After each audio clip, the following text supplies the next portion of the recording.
Hello, everybody. Once again, this is the Fat Man on a Mission, and here on remote assignment, I'm deep in the hills of Tennessee, and Gretchen Zablosky, one of my dearest friends and my trainer and coach through all of this. And Gretchen, I wanted to start off with that. Many people know my story now, but not everybody. And this all started off with me getting 1 mile into a 5K that I had done on the flats. The hills were still to come. And you walked up beside me and said, "Hey, you want to go for a walk?"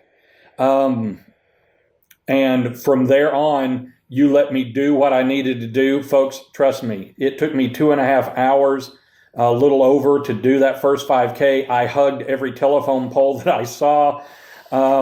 Gretchen didn't know a 5K could take that long, but she was there with me every step of the way, from mile 1 to mile 3.1. But Gretchen, I know what was driving me to do it. What in the world made you look out there and say, "I'm going to go help that guy"? Well, it was kind of funny because I wasn't even planning on going that morning. I wasn't planning on running, and I didn't have to work the race. And so it was Labor Day, and Paul and I were off, and I thought, well, we'll sleep in.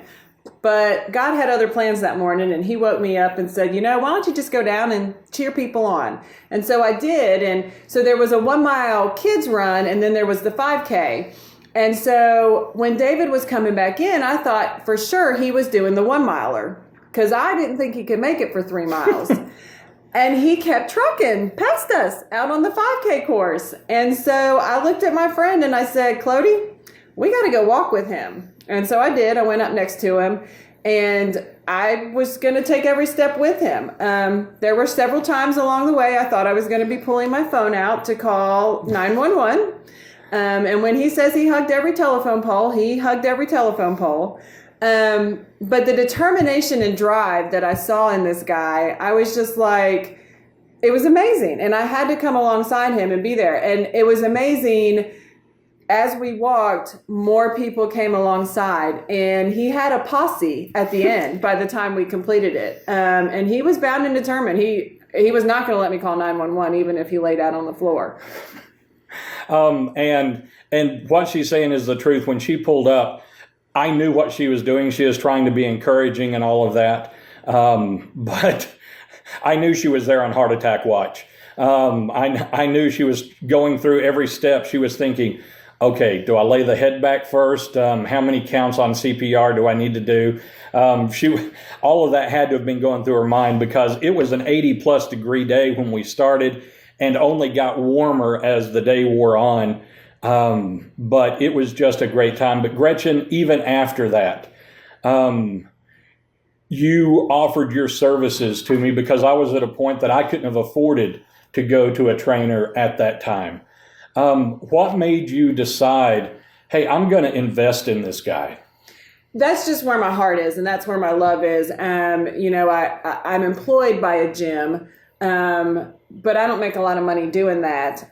My true paycheck comes from my physical therapy, but I love being able to help people. And even if it's providing services for free, that's where my heart is at. I just want to see people be the healthiest version that they can be, whatever that looks like. If it's at 250 pounds, if it's at 300 pounds, as long as you are working on being healthy, you are up and moving, you are fueling your body. And what it really comes down to for me, and most people know that this is my testimony, that our body is a temple of God's, and we've got to treat it and honor it that way. We were called to, we're going to have to answer to it one day. And if we're not using it right, then we can't use it for his kingdom and his glory either. And Gretchen, that's very important because that's part of what drew me into the realization that I had to do something. Now, for those who are perpetual couch sitters, and folks, I was there. My couch is still shaped like my butt, although my butt doesn't fit it in anymore. So I'm happy about that. But for those who are just starting moving and they feel like they can't, because I know what that feels like, that your ankle hurts. And people ask me if I feel better now that I'm doing all of this. Honestly, the answer is no. I wake up every morning in pain. But I know that these temporary trials don't compare to the glory that waits for me. So I wake up, I endure the joint pain, the ankle pain. It's changing, it's moving locations, it's getting different. I would say it's getting better, but it's still there. But to those people, what are some basic, I like to talk to people about just start moving on purpose. Yes. What are some intentional movements that they can just work into everyday life? Yeah, and so that's it. It's just all about getting moving more than you are now. And I will tell you, I didn't think I was a big Fitbit, Garmin person, but I've actually learned to really fall in love with them. I think it really helps people get moving some. I love the ones that either beep at you or have a red line when you've been sedentary for a period of time. My sister, she's lost over 100 pounds. She has the Garmin Vivo or whatever. And it gets this little red line when she's not been active for so long. And she gets up and does laps around her house. And so I'm a fan. So if you haven't gotten a Christmas present yet, go get one. But even if you just start out with 10 minutes of walking around your neighborhood, or when you go to check the mail, you take extra laps, or while you're watching TV, you do 10 stand-ups off of your couch. Just move and just increase it a little bit each day. If you have stairs in your house, walk up and down your stairs 4 times. Wherever you're at, while you're sitting there watching TV, do some leg lifts, kick your legs, march your feet, get you some little 3-pound hand weights, do some shoulder raises, do some bicep curls. There are so many things that you can do. And if you can just start out with 10 to 20 minutes of intentional movement, it's going to make a big difference. And then you increase it a little bit each day, even if it's by a minute each day. And instead of 10 minutes of walking, you're going to do 11. Wherever you're at, there's a start. Now, if you do have access to a YMCA or a community center or a gym or anything like that, and you can get in the water like David did when he started, then you're able to go for longer periods of time without that weight-bearing hard impact on your joints. We have great community centers around here. You can go to a water aerobics class for $5 around here. So even if 3 days a week you're getting in the water, even if you're just walking, it's all about getting some intentional movement. And Gretchen, on a couple of comments. First off, if you do have a Garmin, my biggest frustration with mine has been like this past weekend, I just finished 2 5Ks in the same day, and I was driving back to my destination for the night before I did the next one on Sunday. And my Garmin, while I was driving, beeped at me and said, "You haven't moved enough today." Yeah. I wanted to beat that thing over the head. I just done 20,000 steps, and It was telling me, "Well, you haven't moved."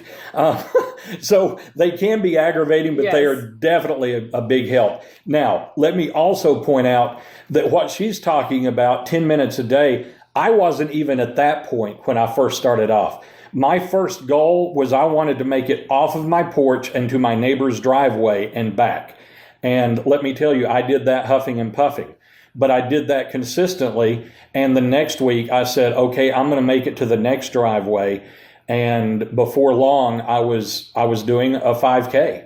And I just want to say, Gretchen, that life is waiting for people. Mm-hmm. It's out there. The things that you used to enjoy doing, you can do again. You can give that as a gift back to yourself.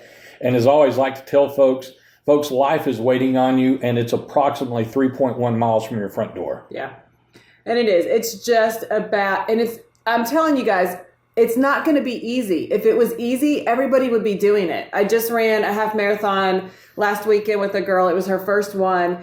And she struggled. She struggled. But I said, Dana, if it was easy, everybody would be out here doing it. It's not easy, guys. It's going to hurt a little bit. It's going to be uncomfortable. You're going to be short of breath. You might feel a little bit like you're going to die.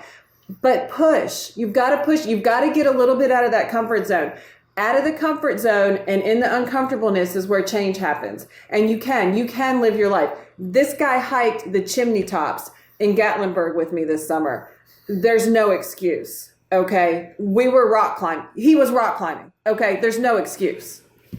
once again, everybody, and Gretchen, thank you for the time. We're going to have more conversations with Gretchen coming up, and we'll be showing you some intentional movements, some things that you can do with bands throughout the next coming weeks as we get ready to make those great New Year's resolutions. For now, I'm Fat Man on a Mission. Talk to you soon.